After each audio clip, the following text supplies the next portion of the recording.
Hello friends, नमस्कार, जय जगन्नाथ। मुझे मटन तरकारी एमती सरू सरू भाव पियाज को काटिकी नहीं जाइए।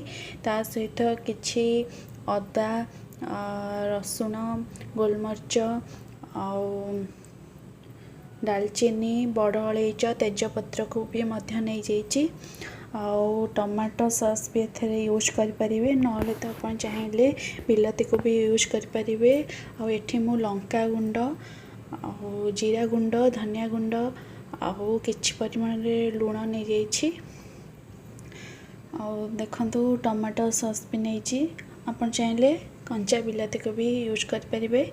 आठी नहीं मु किछि तेल मटन तैयारी करने किछि मांस को देखंतु एमती गोटे बड़ बाउल रे भल भाव धोईकी नहीं जाइए।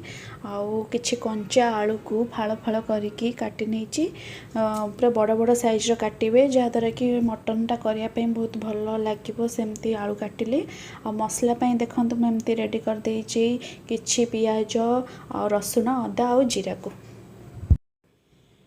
गोटे बड़ कढ़ई रे किछि तेल को गरम पाई छाड़ी दउछि और 2 मिनिट मैक्सिमम रखिदेवे गरम पाई। गरम है परे जो आम सुखिला मसला सब नहीं, डालचीनी, गोलमरीच, तेजपत्र, तार सब फ्लेवर गुरा जमी तेल रे मिसीज किछि टाइम फुटिला परे तापर आम जो काटिकी रखिथिबा जो सरू सरू पियाज को ताको पकेकी भल भाव भाजी नबा।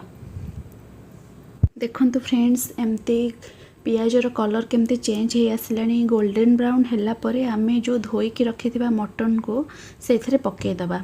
आमे मटन को भी एथिरे आमे तेल सहित भाजी नबा, कहीं आमे एटा गोटे नुआ प्रोसेस रे करूचे। तो यही मटन रेसिपी टिके अलगा, मटन रेसिपी टू टिके अलगा। तो से आप थंबनेल रू जानी देथिबे कि एटा गोटे नुआ प्रणाली। तो आप देखंतु आगो केमती बना होचे एटा। तो फ्रेंड्स देखो ये पूरा फुटी आसला बबल टाइप रो। देखो पियाज और गोटा मसला जो पड़ता तार फ्लेवर पूरा मटन सारे मिसी गला, कि लुण हल्दी किसी भी पड़नी। बस देखो कलर देखो आ जूसी मटन जो पानीटा देखो यहाँ पूरा एमती अध घंटा आप कभर करके रखिदेवे, मझे मझे गोलुथे। आ देखो केते बढ़िया से पूरा मटन टार पानी पूरा छाड़ी सी पूरा फुटवा आरंभ हो गला। देखो मटन पूरा बहुत सॉफ्ट एमती हुए, ताको एमती पानी मरिबा जाए एमती गोलेवा।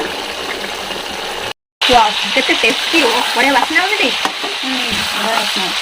आउ एटा देखो लंका गुंड, हल्दी गुंड किसी भी पड़नी। यार देखो पूरा गोटे कसा टाइप गोटे मसला टाइप देखो किसी मसला पड़ला टाइप देखा। ये खाली पियाज और गोटा मसला पड़ी होता एमती लगुच कि मसला पड़ी। हाँ एबे आमे जो आम शुखला मसला पकड़ा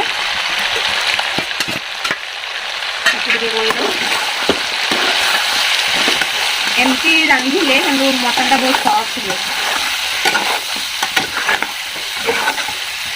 जो चिकन मसला जो सॉरी मटन मसला, धनिया पाउडर, जीरा पाउडर सब पकईदेली। केते कलरफुल देखा पूरा माने झकास। एबे आमे पकेबा बटा हेतिबा पियाज पेस्ट, बटा हेतिबा अदा रसुण जीरा पेस्ट।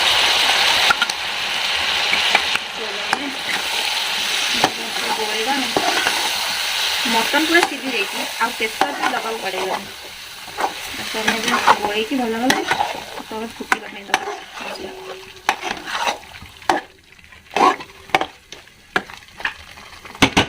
दबा ए टमाटो सॉस पकेबा। आम गोलेबा 5-10 मिनट आपको भल भाव माने कषिबा दबा। देखो मटन रो कलर केते जल्दी पड़े आसला, कलर को फ्लेवर आ बास्ना तो बहुत बढ़िया जबरदस्त। एबे आमे जो बॉयल हेतिबा आलू को पके दवा, कहीं आमे प्रेशर रे पकेबानी। तो से आमे आलू को भी एबे कहीं मटन ऑलरेडी 40 ରୁ 45 पूरा सीझी जाइए परफेक्ट। आउ बाकी अच्छी जे आलू सांगे से ही मिसीज आम कढ़ई रे। देखो केते बढ़िया से कलर आसी जाइए, ताको आमे एबे गोले नबा।